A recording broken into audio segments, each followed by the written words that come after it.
100억원 가치의 빵 공장을 가진 사람과 100억원어치 빵을 가진 사람 중 당신은 누가 더 부러운가? 아마 공장을 가진 사람일 것이다. 앞사람은 생산수단을 소유한 것이고 뒷사람은 생산물을 소유한 것이다. 역사적으로 생산수단을 누가 소유하느냐에 따라 사회의 모습과 체제가 바뀌어왔다. 이를 중심으로 시대에 따른 사회체제의 변화를 살펴보자. 원시시대 공산주의, 원시인 대대와 소소가 있었다. 둘은 협력하여 수렵활동과 채집을 한 뒤 똑같이 나누어 가졌다. 이후 식물을 재배하는 기술을 발견해 같이 농사를 지었다. 이 또한 똑같이 나누어 가졌다. 이 시대는 특별한 생산수단 없이 공평하게 생산물을 나누었던 원시 공산주의이다. 고대시대 노예제. 어느 날 대대는 농기구를 발명했다. 생산수단의 첫 등장이었다. 대대는 이를 이용해 많은 곡물을 창고에 쌓아두었다. 겨울이 되자 농기구가 없어 생산량이 적은 소소는 굶주렸고 대대에게 창고의 곡물을 조금 나누어 달라고 했다. 대대는 흔쾌히 나눠주며 소소에게 이야기했다. 내 땅과 농기구를 빌려줄 테니 너는 몸만 와. 일 조금만 하면 먹여주고 재워줄게. 굶주린 소소는 기분 좋게 코를 외쳤다. 이것이 바로 노예 계약이다. 그렇게 한참을 일하다 보니 소소는 이상함을 느꼈다. 왜 일은 혼자 하는데 대대가 대부분 가져가고 난 조금만 받는 거지? 억울해하는 소소를 보고 잔머리를 굴린 대대가 말했다. 이건 비밀인데 사실 나 신이야. 소소는 이를 믿고 감동하여 전보다 더 열심히 일하기 시작했다. 생산수단이 있는 노예주 대대와 없는 노예 소소의 수직관계가 형성되고 이 관계에 대한 정당성을 종교를 통해 찾은 것이다. 이것이 고대 노예시대이자 재정일치사회이다. 중세시대 봉건제. 많은 시간이 흐르며 대대는 소소뿐 아니라 소소 1, 소소 2 등 여러 사람들과 계약을 맺었고 세력이 커지며 왕이 되었다. 왕이 된 대대는 소소들에게 자신의 땅을 나누어주며 그들도 다른 사람들과 계약을 하라고 명령했다. 이렇게 소소들은 땅을 소유한 영주가 되었다.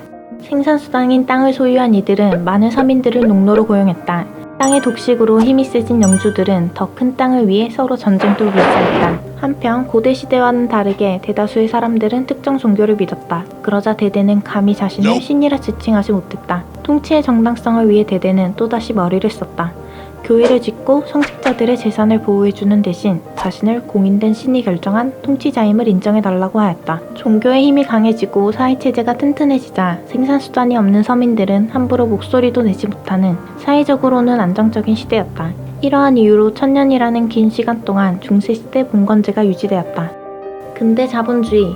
중세시대 후기에 뉴페이스 중중이가 나타났다. 중중이는 상업을 수단으로 돈을 벌었다. 또한 친구 와트의 발명품인 증기기관을 이용해 공장을 지었다. 이는 땅을 대체할 만한 새로운 강력한 생산수단이었다. 대대나 소소들보다 더 강력한 생산수단을 소유한 중중이는 더 이상 대대의 말을 듣고 싶지 않았다. 하지만 교회나 신 같은 명분이 없었다. 곰곰이 생각을 한 중중이는 대대의 종교 대신 과학을 택했다. 과학은 영혼이나 사후세계를 인정하지 않는다. 대대의 백인 신의 역할을 축소할 수 있는 강력한 무기였다. 과학을 무기로 신보다 인간을 내세움으로써 대대에게 맞서는 명분을 갖춘 것이다. 구 생산수단을 가진 대대네와 신 생산수단을 가진 중중이는 결국 서로 크게 싸웠다. 결론은 다들 알다시피 중중이의 학생이었다. 대대는 단두대에 올랐고 소소들은 힘을 잃었다. 이것이 바로 프랑스 혁명이다. 중중이는 대대를 무너뜨리고 새로운 권력의 주인이 되었다. 그들은 새로운 생산수단인 공장과 자본을 갖춘 부르주아가 되었다. 생산수단을 소유하지 못한 서민들은 프롤레타리아라고 불렸다. 가진 게 없는 서민들은 몸으로 때울 수밖에 없었다. 마치 고대시대의 노예와 중세시대의 농노들처럼 말이다. 중중이의 공장에 들어가 하루 종일 일을 하고 얼마 안 되는 월급을 받으며 생활했다.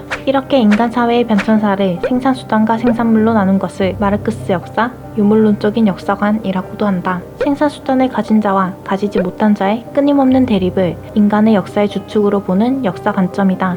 마르크스는 근대의 자본주의가 불평등의 문제점을 해결하지 못하고 몰락하여 궁극적으로는 공산주의가 인간사회의 마지막 형태가 될 것이라고 하였다. 하지만 현대를 살고 있는 우리는 그렇지 않다는 것을 알고 있다. 그렇다면 현대의 사회체제는 어떤 것들이 있을까?